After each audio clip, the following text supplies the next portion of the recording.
I honestly didn't expect Oliver to become such a menace in season 3, because at the start it seemed like he was just some kid that needed to be protected, or that was just going to be an extra problem for Mark. I definitely got one of those right. When the problem started is when he lied about getting his powers. Mark said to him that he would train him once he gets his powers, and Oliver made him promise. So the second he heard "I promise," he jumped up and showed him, "I already got him, boy." And he's obviously used his powers a little bit before, because he had way more control than Mark ever did at the start. Bro couldn't even stop. But later on, Mark and his mum are talking about what's going to happen, and Mark is pretty relaxed about it, saying that Oliver promised to not to use his powers again, or lie to them. But it is fair just to take his word for it. He hasn't really hurt anyone by doing this, so you can let him off. But his powers don't go unnoticed by any means. Later on, there's a knock on the door.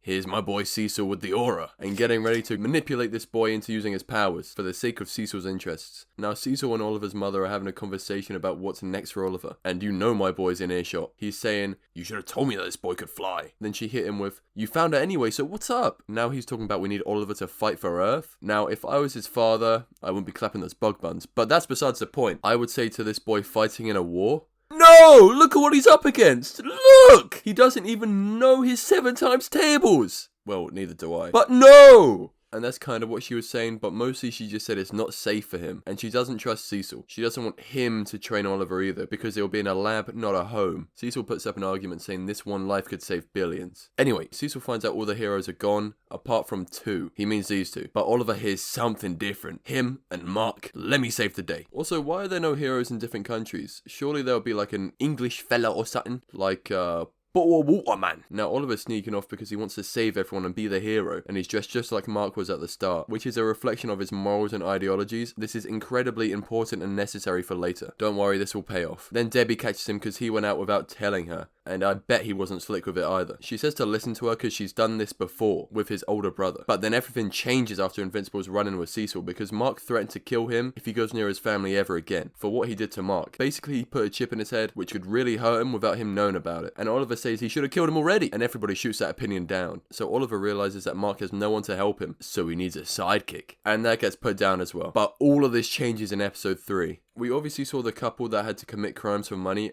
and this was honestly hilarious to watch. The way Mark cracked this dude. Oh my god.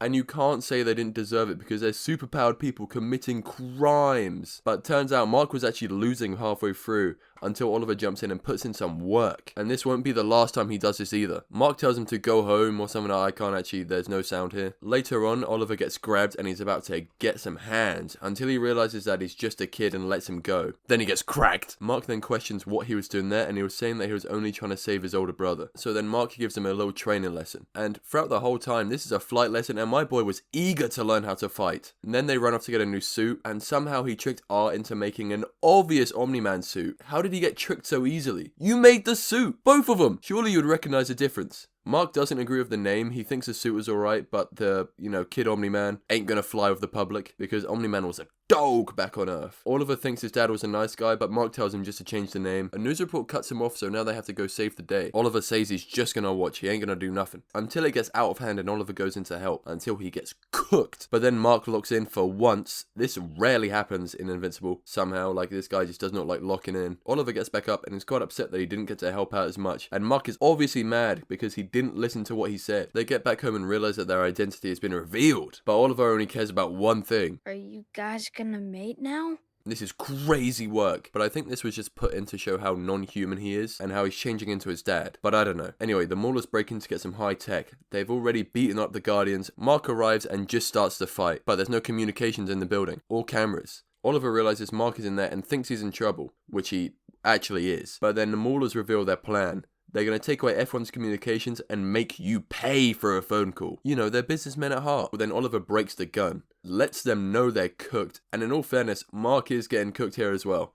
Until he locks in. The missile gets launched. Mark goes for it and tells Oliver to go home. Bro once again did not listen to a single word he said, and lets them know they're cooked. Then starts chopping onions. It completely gets my man's jaw off. The other Maulers telling him, bro, you need surgery, and even then I don't think it'll be good. And then after that, he just completely rips through one of them like he's playing Mortal Kombat. And if he didn't cross the line enough, the other one starts saying that he's given up and he's pretty much waving a white flag here. And he just kills him anyway.